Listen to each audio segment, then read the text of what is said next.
অনেকে জানতে চান যে রাত্রিবেলা হঠাৎ করে সুগার ফল করে কি করে। এর বিবিধ কারণ আছে।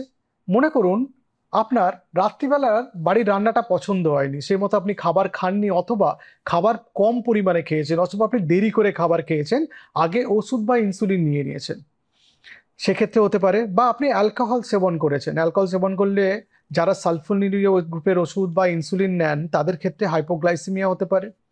অথবা ওভার মেডিকেশন হয়েছে, অথবা আপনি ফাস্টিং করেছিলেন কোনো কারণে, সেই কারণগুলোর জন্য আপনার হাইপোগ্লাইসিমিয়া হতে পারে। তার জন্য আপনার সকালবেলা হেডেক থাকতে পারে, হতে পারে রাত্রিবেলা আপনি দুঃস্বপ্ন দেখেছেন, প্রচুর ঘেমেছেন, পরের দিন টায়ার্ড লাগছে। মানে এই ক্ষেত্রে সোমোগাই ফেনোমেনন বলে একটা জিনিস হয়, যে সকালবেলা ফাস্টিং সুগারটা বেশি আছে, কারণ বডির যে স্ট্রেস হরমোনগুলো সে তখন মানে ইনসুলিনের যে কাউন্টার রেগুলেটরি হরমোন সেগুলো বেড়ে যায় এবং সেগুলো সুগারটাকে বাড়িয়ে দেয়, এটা আপনাকে বিপদ থেকে বাঁচানোর জন্য।